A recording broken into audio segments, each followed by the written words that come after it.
Assalamualaikum warahmatullahi wabarakatuh. Halo Bapak dan Ibu guru hebat di seluruh Indonesia. Selamat datang kembali di channel Cakap Informatika. Hari ini saya akan kembali membagikan modul ajar informatika untuk fase D.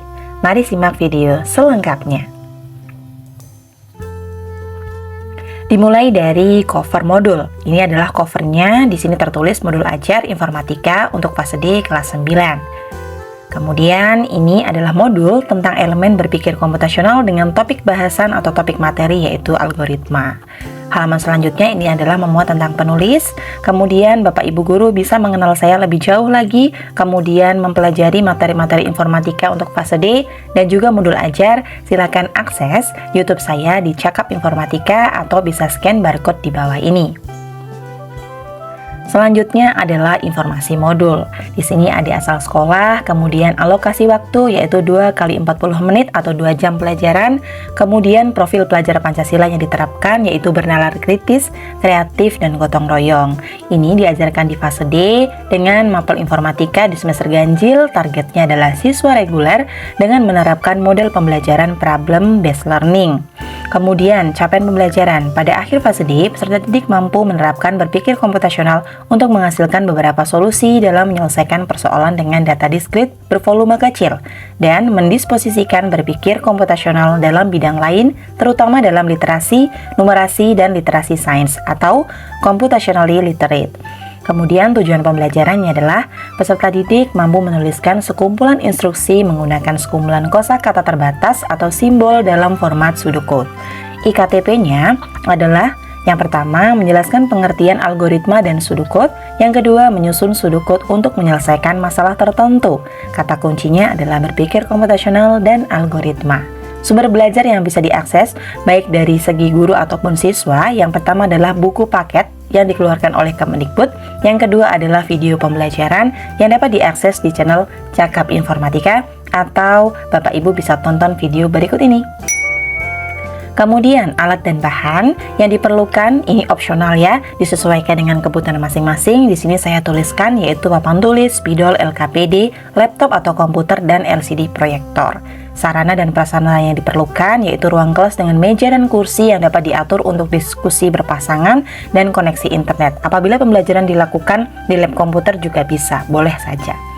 Halaman selanjutnya kita masuk ke kegiatan pembelajaran. Pendahuluan dimulai 10 menit, guru membuka pembelajaran dengan salam, menyampaikan tujuan pembelajaran hari ini, kemudian melakukan apresiasi dan motivasi. Lanjut, di inti pembelajaran itu menghabiskan waktu 60 menit dengan menerapkan model pembelajaran problem based learning yang langkah-langkah pembelajarannya juga disesuaikan dengan sintaks problem based learning. Yang pertama ada orientasi peserta didik pada masalah, itu 10 menit. Guru memperkenalkan konsep algoritma dan fungsinya dengan memberikan contoh-contoh sederhana, menjelaskan struktur algoritma yang terdiri dari langkah-langkah yang terstruktur dan logis melalui tayangan video yang dapat diputar di LCD. Linknya saya sudah sertakan. Kemudian memberikan permasalahan yang harus dipecahkan oleh siswa dengan menggunakan algoritma melalui LKPD, ataupun masalahnya juga sudah saya tulis di akhir video. Ini ya Bapak Ibu ya yang ada di sini. Ini di akhir video setelah menjelaskan materi itu ada masalah yang harus diselesaikan atau didiskusikan oleh siswa. Kemudian mengorganisasikan peserta didik untuk belajar membutuhkan waktu 20 menit. Siswa dibagi dalam beberapa kelompok-kelompok heterogen atau bercampur antara laki-laki dan perempuan. Kemudian setiap kelompok mendiskusikan permasalahan yang diberikan. Setiap kelompok diminta untuk menuliskan langkah-langkah yang mereka pikirkan untuk menyelesaikan masalah tersebut. Lalu membimbing penyelidikan individu maupun kelompok. Setelah diskusi, kelompok juga dalam diskusi tersebut mencari informasi tambahan. Apabila diperlukan, boleh mengakses internet ataupun sumber belajar yang lain di luar dari buku Kemendikbud yang disediakan dan video pembelajaran yang diputarkan oleh guru. Kemudian guru memberikan contoh format pseudocode sederhana untuk membantu siswa memahami, misalnya menggunakan kata kunci seperti mulai, jika, ulangi, dan seterusnya. Sintaks berikutnya adalah mengembangkan dan menyajikan hasil karya, yaitu kelompok mempresentasikan hasil diskusi mereka di depan kelas, lalu kelompok lain memberikan umpan balik, saran, masukan, dan kritikan juga boleh. Kemudian selanjutnya guru memberikan umpan balik dan meluruskan jika ada konsep yang kurang tepat dalam presentasi yang dilakukan. Kemudian sintaks berikutnya yaitu menganalisis dan mengevaluasi proses pemecahan masalah. Di sini langkahnya adalah guru dan siswa bersama-sama menganalisis algoritma yang sudah dibuat, kemudian memberikan umpan balik dan memperbaiki kesalahan yang ada. Dilanjutkan penutup 10 menit yaitu menyimpulkan materi yang dipelajari, mengajak siswa merefleksikan pembelajaran hari ini baik dari segi proses maupun hasil, kemudian memberikan tugas rumah atau tugas PR di sini ya, untuk membuat sudoku dari masalah sehari-hari yang lain, misalkan langkah-langkah membuat sandwich dan seterusnya. Kemudian pembelajaran ditutup dengan doa. Asesmen yang dilakukan dalam modul ini saya menerapkan 3 asesmen, yaitu yang pertama adalah proses, diambil dari partisipasi aktif dalam diskusi kelompok, kemudian kreativitas dalam mengidentifikasi langkah-langkah dan solusi.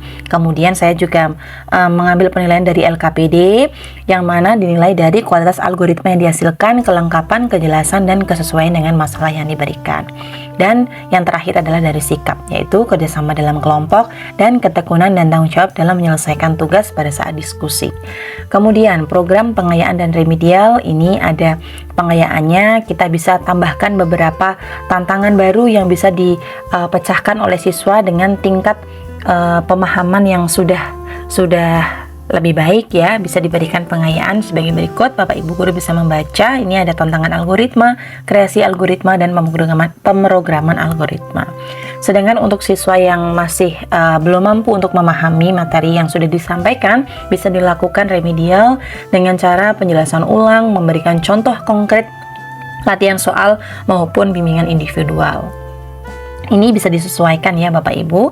Kemudian refleksi. Refleksi di sini dilakukan oleh guru dan siswa. Di sini poin pertanyaannya berbeda antara guru dan siswa. Pertanyaan ini juga bisa disesuaikan masing-masing dengan kebutuhan Bapak dan Ibu sekalian. Di sini glosarium, kemudian selanjutnya adalah bahan bacaan. Bahan bacaan ini saya sudah sediakan. Ini juga bisa Bapak Ibu sesuaikan sesuai kebutuhan. Dan yang terakhir adalah LKPD. LKPD ini adalah bentuk LKPD di kertas yang bisa di print dan dibagikan ke siswa, yang mana soalnya adalah sama persis dengan yang saya tulis dalam akhir video yang tadi sudah saya jelaskan di awal.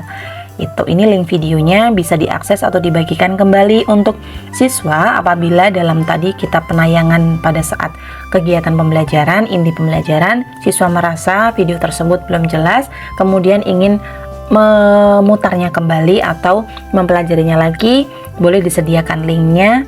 Dalam LKPD ini sudah tertulis tujuan pembelajaran, kemudian IKTP, kemudian petunjuk pengerjaan.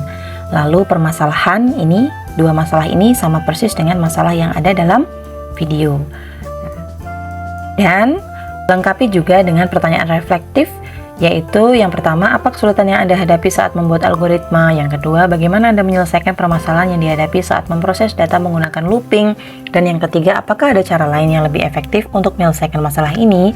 Nah, ini adalah pertanyaan-pertanyaan yang harus dijawab oleh siswa. Apabila Bapak Ibu menghendaki LKPD ini dikerjakan dalam bentuk individu, tidak kelompok, juga tidak apa-apa. Disesuaikan dengan kebutuhan masing-masing. Itu saja yang bisa saya sampaikan. Mudah-mudahan modul ini bermanfaat. Silahkan download modul ini melalui link yang saya sediakan di deskripsi video. Sampai ketemu lagi pada video selanjutnya. Kurang lebihnya mohon maaf. Wassalamualaikum warahmatullahi wabarakatuh.